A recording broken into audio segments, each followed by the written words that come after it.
Boom, we're here.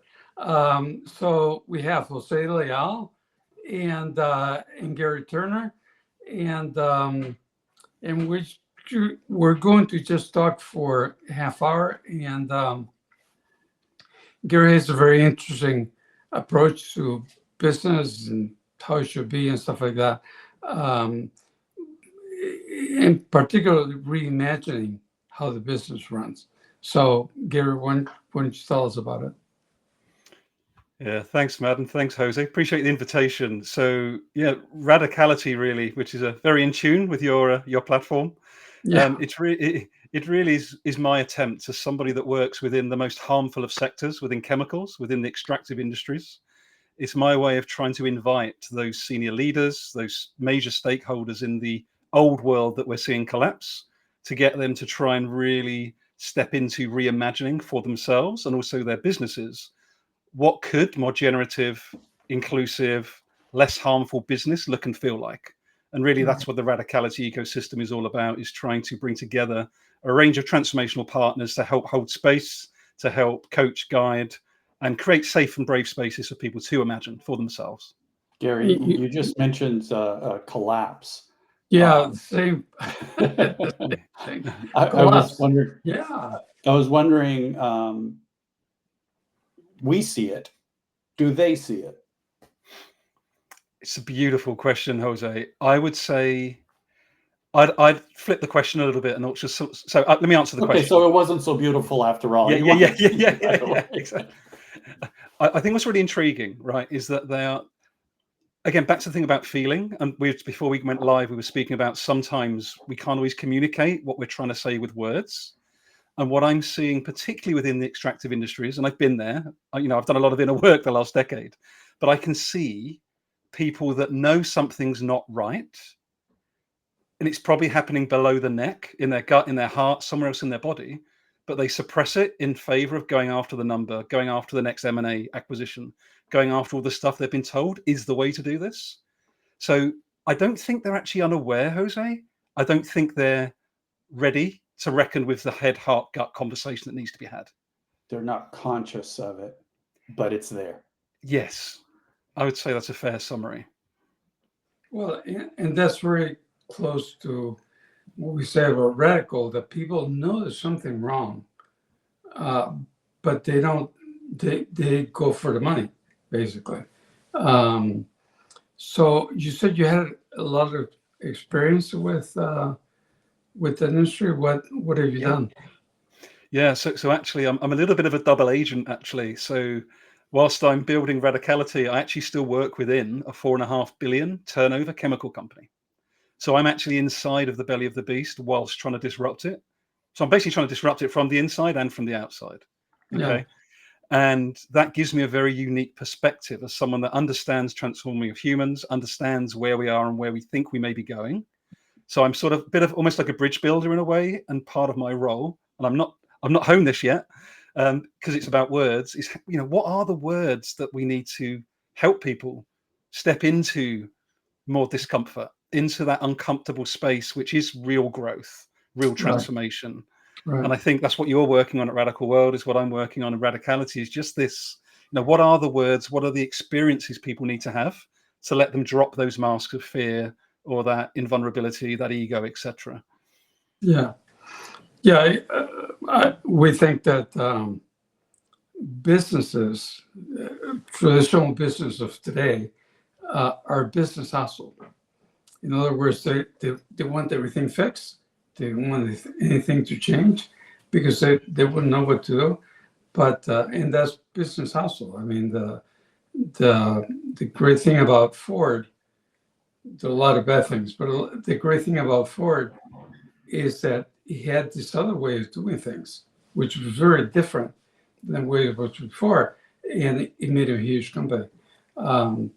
So I think we're going to do more honest to goodness business with change than trying to avoid change, trying to suppress that. But I think that at the same time, that change that you just mentioned it's a very different kind of business, right? It's not the same let's go get the numbers kind of business, right? Yeah, So it's different. It's different. we might grow in different ways. We might, and we've had these conversations many times, and with people like yourself, Garry, where the question is sort of, we talk about reimagining. Are we reimagining all of work, or are we reimagining business? Because there's a difference between these two things. Yeah, sure. Oh, it's what a beautifully put question. Now, I'd probably go even further. We are looking at, so we come back to the point of collapse, right? We've only got to look at global supply chains I'm part of day in, day out. Getting food onto our tables has become a lot harder. Getting material within 40 days doesn't happen anymore. It's now 80 days to get material shipped across the ocean. Wow. So we're looking at full systems collapse. We're not just talking about business falling down. We've got to remember as well, and I've got to honor someone in my network called Heather Luna, who does a lot of work around supremacy culture patterns for those that are interested to go there. She said the global south have been under collapse for 600 years. And when we think about that, it really puts it in sharp perspective that actually we're only now starting to feel this acutely in our supply chains, in our workplaces, in our bodies. Whereas, the global south have been experiencing this for 500 years. So we're at a real liminal space, but an opportunity as well, a real opportunity to reimagine and go, right, what does healthy, generative, inclusive look and feel like? And it doesn't look like hitting the next quarter's numbers. Right. It looks like making sure that we're doing things for the world, for work, but also for our communities. And we're making sure we're reducing harm in our supply chains. It's a really big macro topic, but actually we can all play a part in it from where we're sitting right here in the moment. And I think there's been a lot of, I call it learnt helplessness over the years. We've been told you should do it this way, or if you don't do it, this will happen to you, rather than actually, what do you think? What's possible for you from where you stand in this very moment? And that's the really generative potential I see. And from the perspective of that opportunity to grow, we have built an educational system and a system of work that not only makes us feel that we don't have the autonomy to do anything, but then reinforces it by whenever we stick our heads up, we get it slapped, right? So really, it's a really fundamental change that we're talking about here. Because if we're back to how we're educated, this isn't just a change in how we work. Yeah. I didn't know what that meant, Matt. Oh, number one, number two, going to the bathroom. Yeah. No, because here's something very physical and very much you feel in your body. Instead of saying, excuse me, and going out the door, you have to ask for permission. Can I go number one, or should I pee in my pants? And one of my sons was made to pee in his pants. And that's why I'm son of a bitch. No, but the is the teacher deciding for you that you have to pee. How absurd is that? So the educational system is a big part of that. So Garry, how do you reimagine this? Not what it will be, because I think most of us, whether we have drawings like you do about what this looks like or not, most of us who have been thinking about this for some time, we have a sense of where it needs to be, of where the delta is between where we are and where it needs to be. We have that sense, but we don't always know how the heck do we get there. And so what do you see as that reimagining? What's that transition look like for you? I can give you a very practical example for you and your community this evening. So I ran an experiment without asking for permission literally 10 days ago. And that permission was to get 2 colleagues, one Muslim colleague, one white woman, into a space, co-created, facilitated space to go, right, why is X organization silent on what's happening in Israel, Gaza? But they were very quick to respond to Russia, Ukraine. What's going on in the thought process? What's happening? Again, no judgment, no shame, just to say, hey, like, what's going on within the leadership psyche? And we had a beautiful 45-minute exploration with a load of data that came out of that conversation, which I'm now going to hand to the CEO of a company on Monday. That's one really real, back to one of the things to discuss this evening, today, that's stepping into that discomfort. That instead of, I could have, which I would have done a decade ago, have gone, yeah, but if I do that, who am I upset? And if I hand this to the CEO, how many lines of management are going to be pissed off with me? You know, instead of that, it was just like, no, this is the right thing to do because I know clearly this is not sustainable. So to answer your question, Jose, every one of us can do what I just described. Nothing is stopping us from within our context. Grab 2 people, 3 people, 20 people, have the conversations around what we're all seeing from different contexts and experiences, build the energy around that, do more experiments. You know, it's really that network effect. But I really see these changes. It's going to be bottom up and side in. It's not going to come top down. Right. And so let's assume that you do that. My suspicion is that what you've just described is kind of what's happening in the UK right now. Not in work, but in society at large. Where people are saying, okay, I'm not happy with these things, and I'm going to start raise some ruckus. And we're seeing it here politically, right, in the United States. So can you say more about the situation in the UK? I'm not aware of. Well, there's been some unrest, right?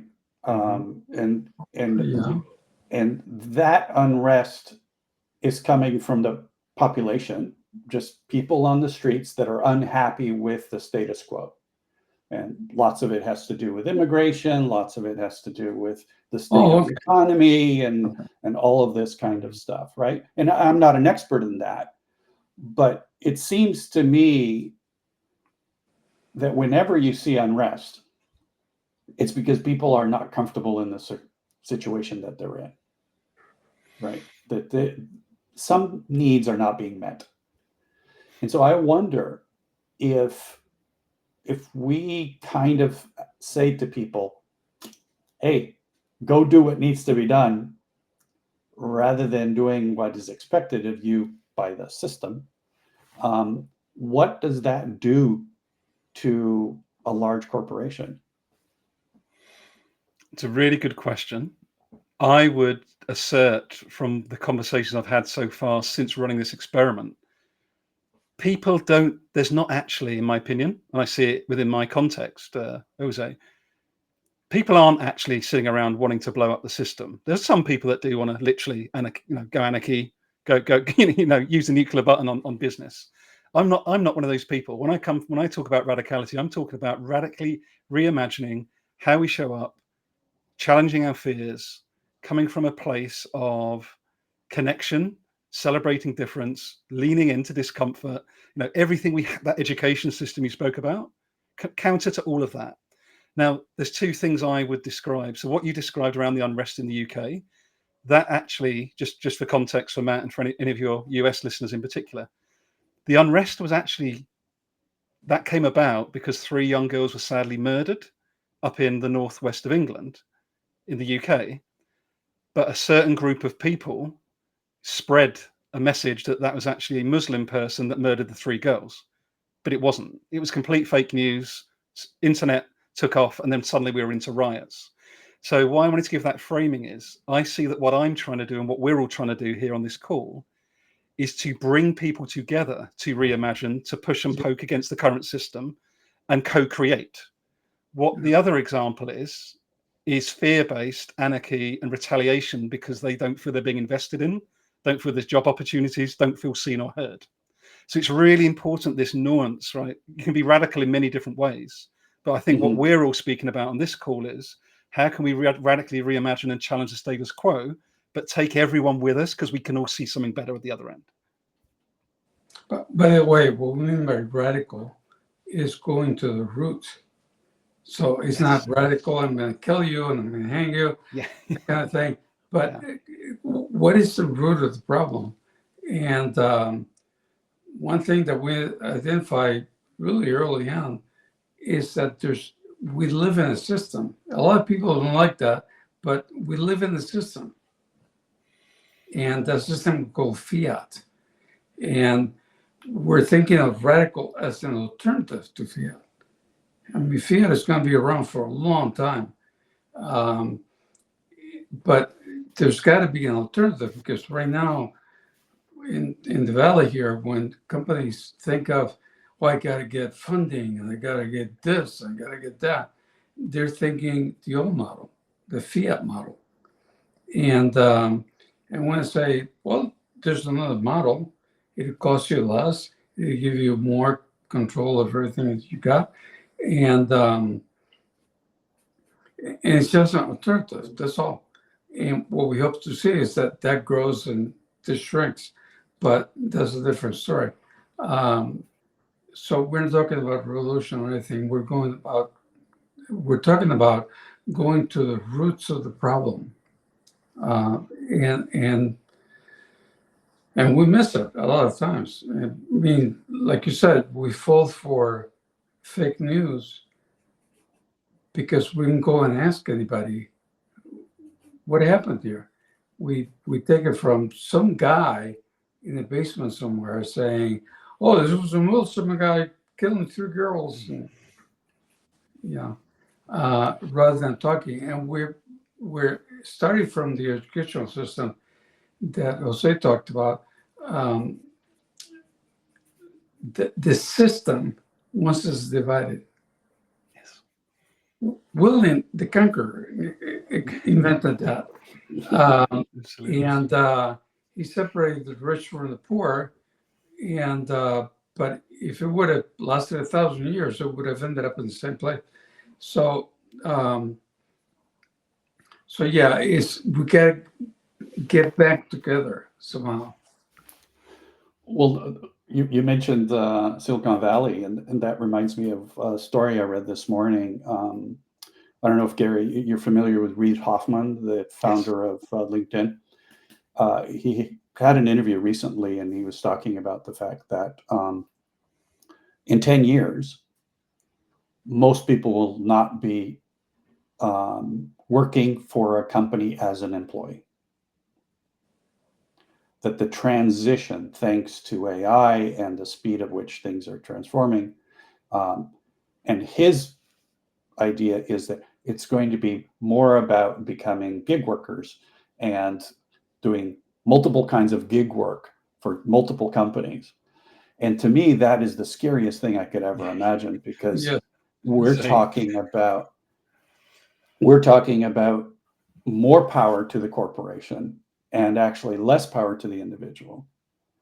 And the idea of, between that and the getting a monthly stipend from the government as a fixed income, minimum income, those two ideas, the one from Reid Hoffman and that idea, to me are scary as heck, because that just puts us as at a point of no power at all.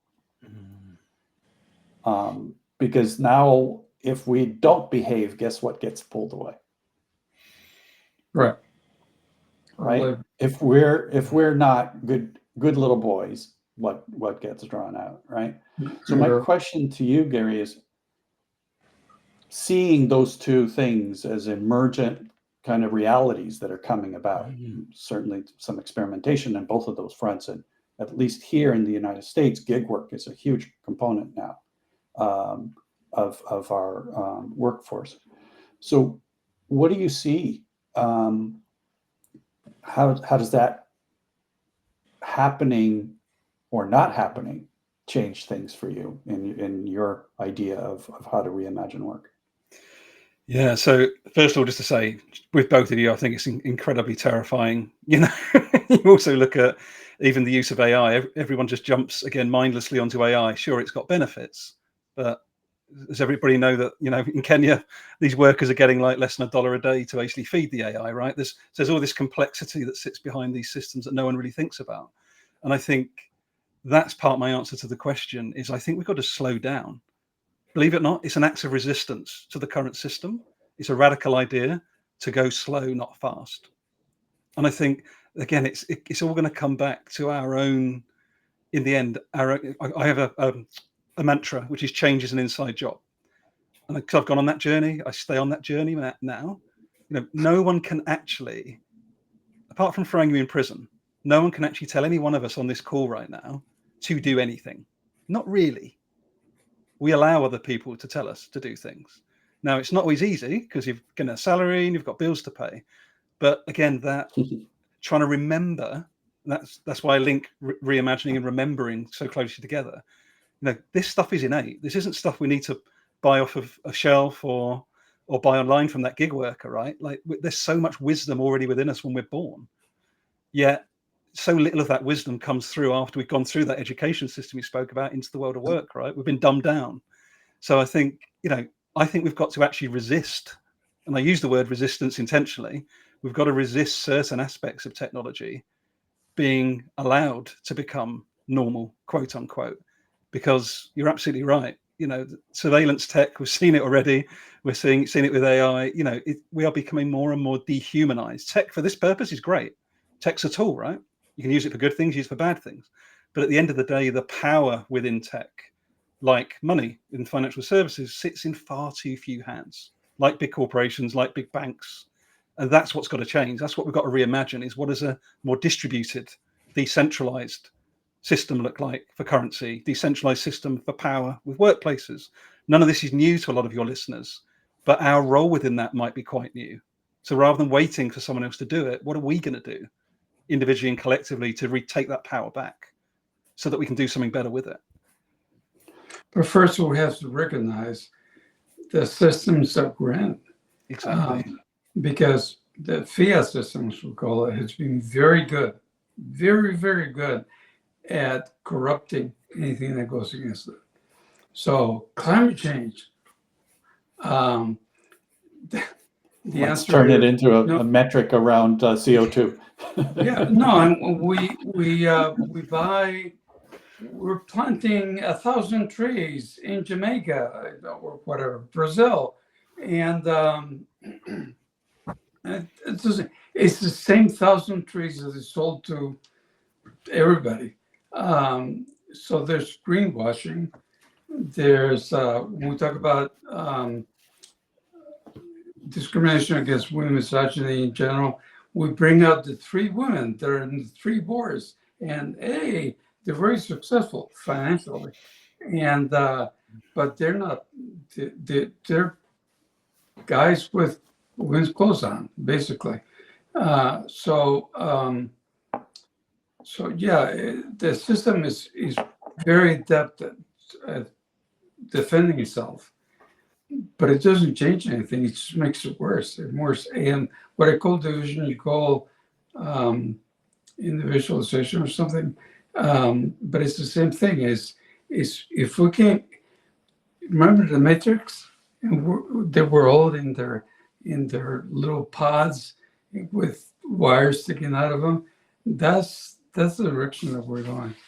And of everybody, you know, I'm my own person, and this and that, and gig workers, it scares shit out of me. Excuse my French, because it's the you don't have anybody to hang out with except, you know, who your friends are, and you cannot take any action. So the action you were talking about that we can take right now, we can take it and motivate other people to take it and stuff like that.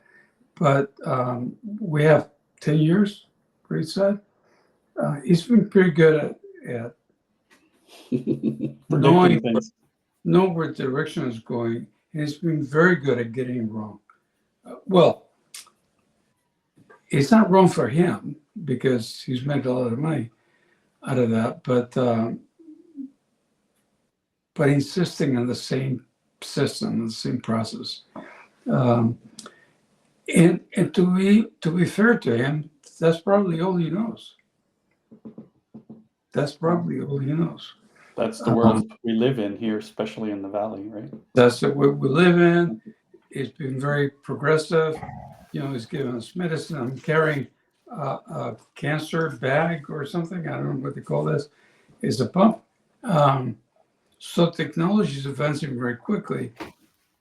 And if you have insurance, and if you have this, and if you have that, the other people, they have to go to the Valley or somewhere out of here to get the same kind of healthcare. I go 10 minutes on the street. So he's been very good at predicting where that system is going to go. So I would take his word that, yeah, gig workers, they figure out what their value is to the system, and they're going to exploit it. And I just got a text message from my cousin to ask what the hell's wrong with us, all three bald guys. So I'm We not need a new bald, system. but I got We need a hair. new system. but that leads me to a really good question. Well, I think it's a good question. You tell me, Gary. Do you think, I mean, those of us, you said you've been at this for a decade, Yeah. doing the inner work. I'd say probably about the same for myself. Really, it's going to be the young people that are going to need to do this. Yes. If things are going to really change, it's going to be them, because we're leaving the industry as they're about to enter or they're just now entering. Have you worked with the new generations that are entering the workforce? And what's your sense of how willing and able they are to take on this responsibility? Oh, it is a great question, Jose, because yes, I do have interactions with a subset of, and again, bear in mind my context is within a quite traditional industry most of the time, but I do obviously have a network outside. I would summarize it, my perspective only, is that there's a real mix. There's a real mix of, I've never seen such an activist cohort, people willing to speak up, challenge the status quo, say, actually, no, you want me in the office 5 days a week? Who the hell do you think you are? Like, there's definitely a lot more pushback coming from a subset, but Yeah, equally, go brought that on. yeah, and also equally, there's a subset that are being indoctrinated in the new ways. So it's a little bit like what we saw with the unrest here in the UK. You know, depending on the level of investment, depending on the level of education, who you surround yourself with, I see the next. Don't like to say it, but I see the next systemic iteration of this psychological war is going to be with that generation, to be honest, those that absolutely are driving change.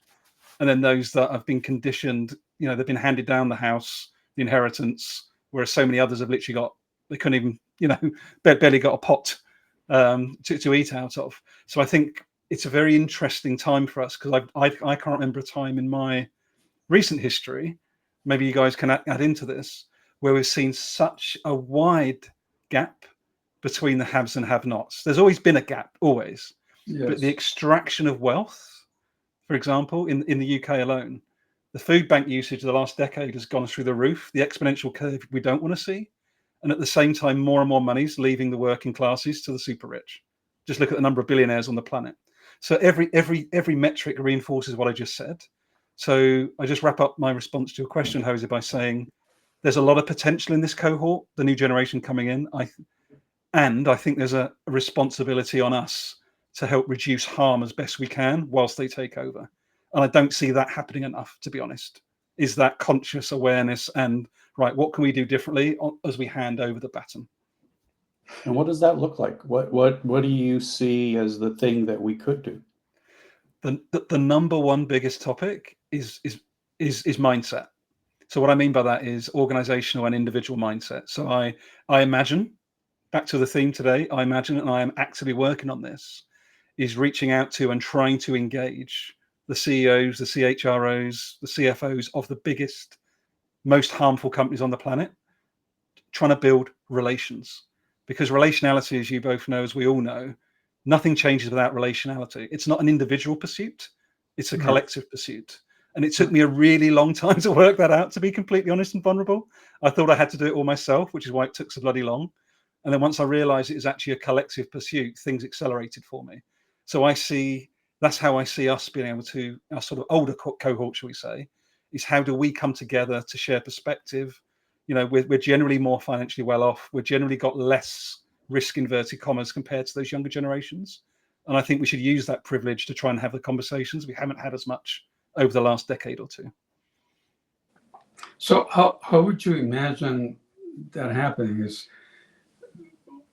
Should we form a company, a bigger company that's international, all that shit, or should we offer classes, or how could we go about that?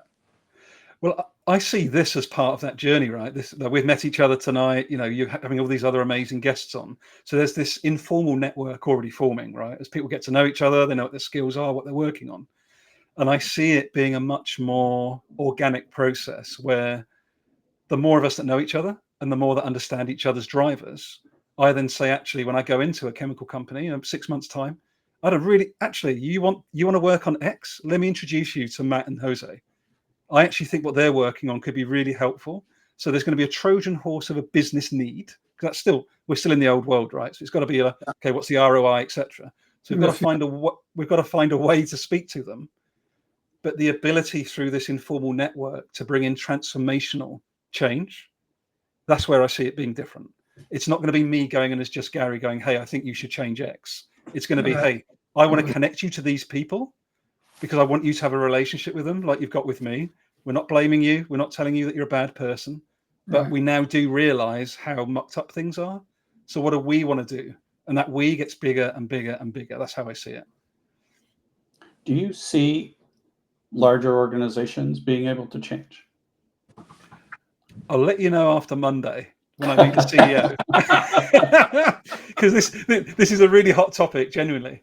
Of course, organizations are people, right? So at the end of the day, do senior leaders that have a lot of power, often unearned, just because of status or Peter Principle or whatever, I think people are prepared to change, senior leaders. But I think part of what I just described, people are we've been told we have to do it on our own, right? Divide and conquer, as you both said earlier. I empathize with a lot of these leaders. They might be on a load of money, but I guarantee you both, they're absolutely lonely. I can be absolutely categorically clear. Those people, most of them will be lonely. Yeah. So in a sort of funny way, I wouldn't normally say this. I think they need to feel loved. They need to feel part of something. They need to feel be in an environment where they can actually feel into their body and know someone's not going to try and take the job off them or going to try and undercut them or stab them in the back. Because that is the old world, right? That's the old fiat world you both spoke about. So it's wholly possible. And it's literally can be clicked at a flick of a switch, depending on relationality. Absolutely convinced. I'm looking at Matt's face, and I'm not seeing his convince there. I'm not convinced that it'd be like that, but I'm convinced that they also feel the loneliness and the problems, and sometimes, I mean, speaking for my own self, at one point we had to lay off a lot of people from a company, a big company that disappeared, and I was trying to explain in words that others could understand why we should allow more time or finding jobs. And this guy turned to me and said, "But that's not your problem." And at first I was shocked for about 2 seconds, and then I said, "Yeah, that's not my problem," because it was in the middle of the system. And so you feel the need, you feel the change, you feel all the stuff, but you're not willing to put your livelihood at risk. You're not willing to put your kids' private school. I know it's different. You can hear, but private school is one you pay money for, and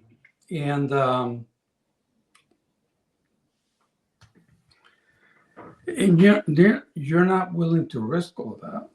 You suppress that in order for the money to keep flowing. So, and this is my own experience. So I don't know.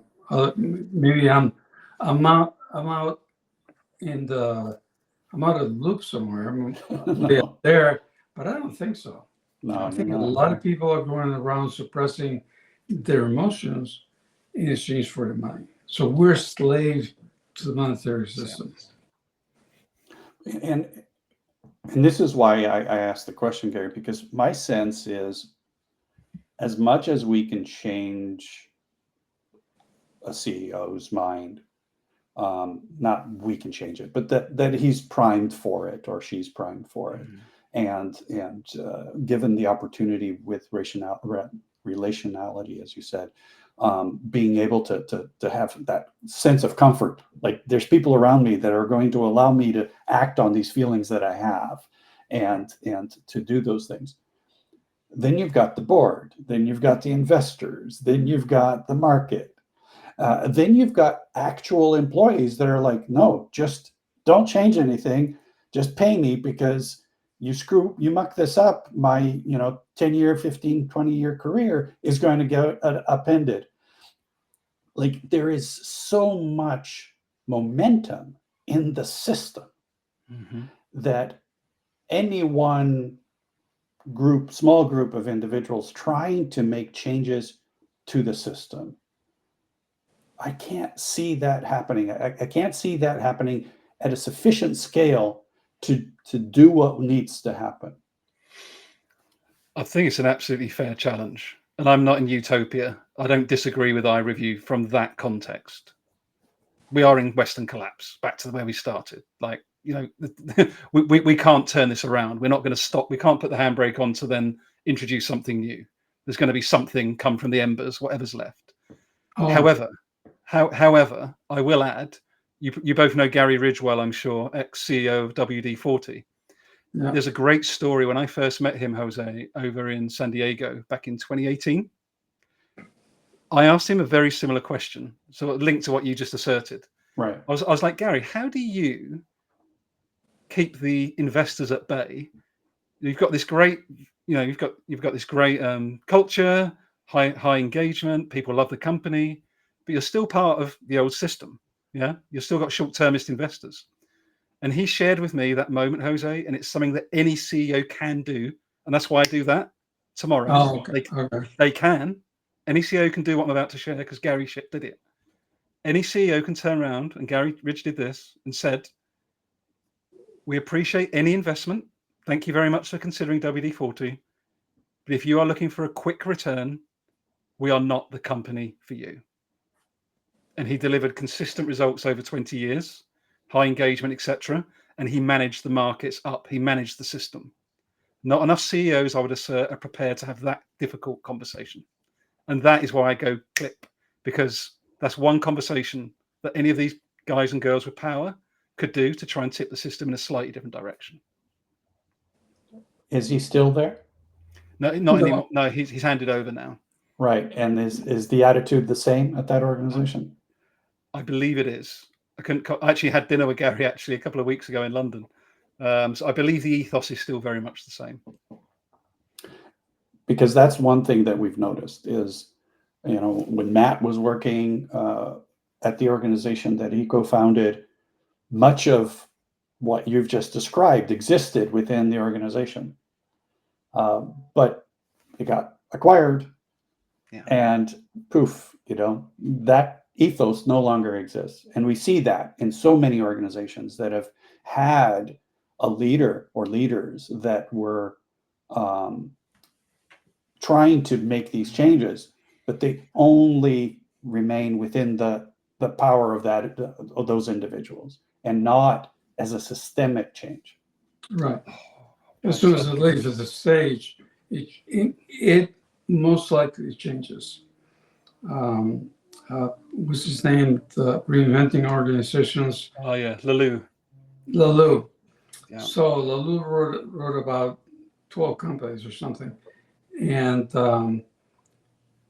several of them, I don't want to say most of them because I don't know, but several of them have gone back to being fiat on the basis that the CEO who made the change retired. In one case, the CEO died. His son, which is sort of had this thing in his head, said, "Oh, what's this? No managers? That's illegal or something." And he changed it all back to fiat kind of company where you report to this guy and this guy reports to me, and I get the final light to me, and I'm happy.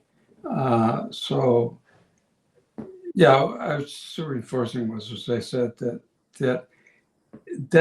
that's a change in the fiat system. That's why I say we don't mind change the fiat system. Fiat system is fine. Another F word, yes, okay. Yeah, and no, but it's fine in its own. It's advancing. My thing is, look, they're going to get there. Until I heard this thing about the good work, they're going to get there one way or the other because humanity can't take all that pressure, all that responsibility, all that pressure, not responsibility. But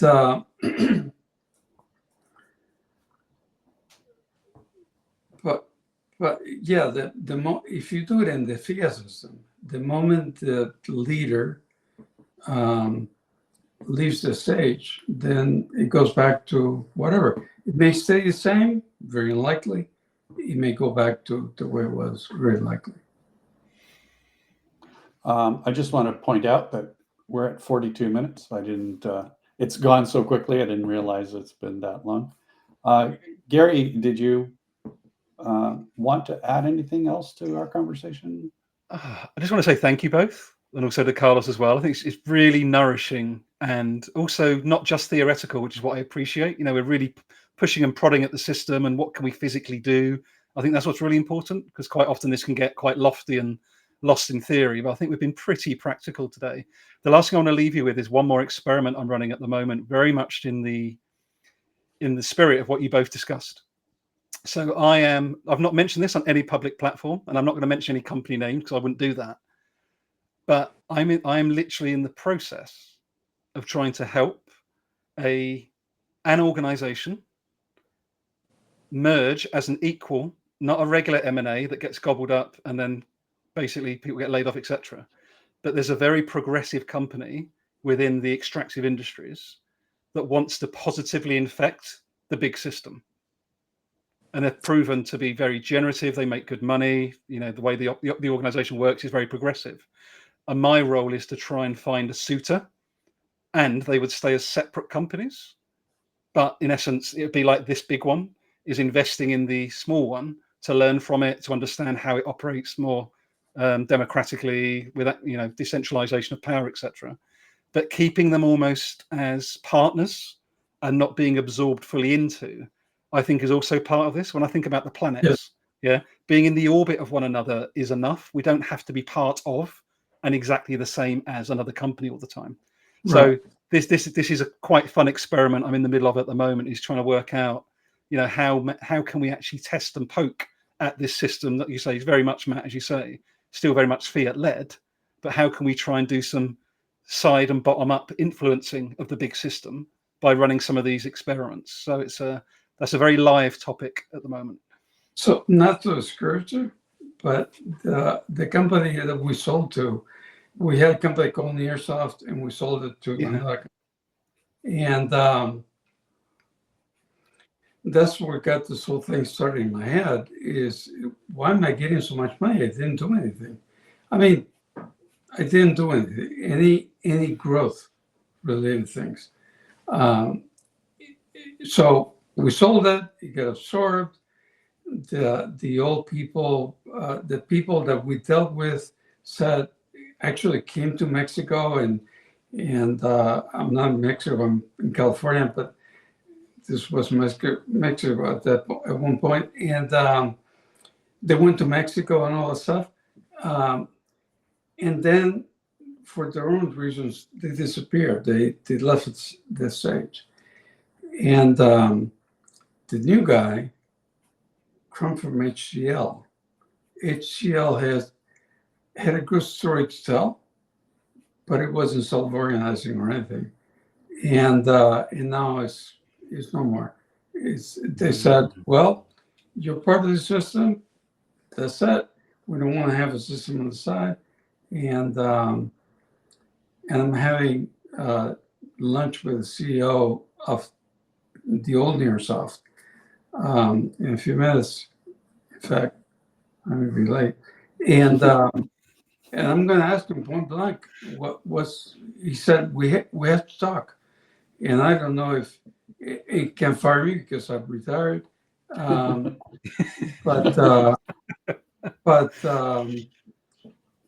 we're friends. We're good friends. And we'll see what's going on. Maybe nothing. But at one point, they'll tell him this or else. And that's the way it goes. Unless there's a contract in the fiat world, there's such a thing as a contract, so you leave us alone, and you'll you can suck things that way, but not this way.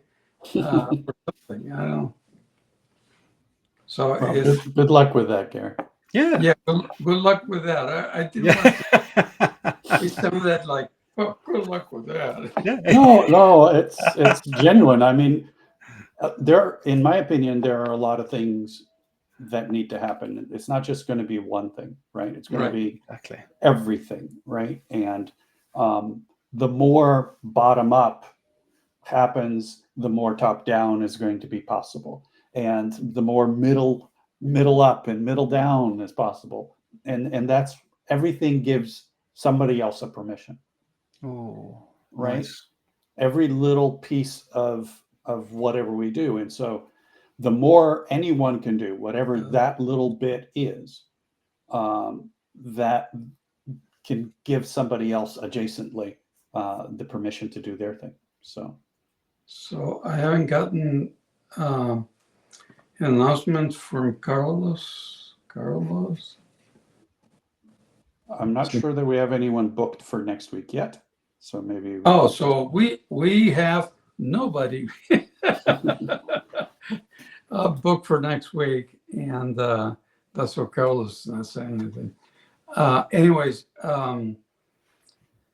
so this has been more than I expected, to be honest, and not because of 3 Bolas, but it's been very useful because, so say it's going to take 1,000 experiments before anything comes up as this is more successful, this is next successful, and I hope that it never becomes one. It stays decentralized, and so what I'd like to do, as your experiments and all that stuff, is have you back at some point, and and then ask you how they go. Yeah, more than welcome. Happy to share. So we'll be in contact again.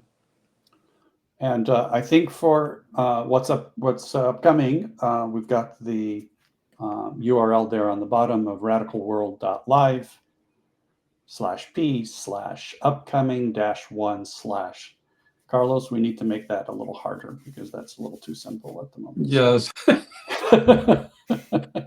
-1 or -1 or something. Awesome. But anyways, what I was trying to say is there's your calendar, and you can go and look in the calendar to see what's coming next. With that, we do our goodbyes kind of thing. And no, you got to keep it Our straight. royal goodbyes, yes. You got to keep it straight.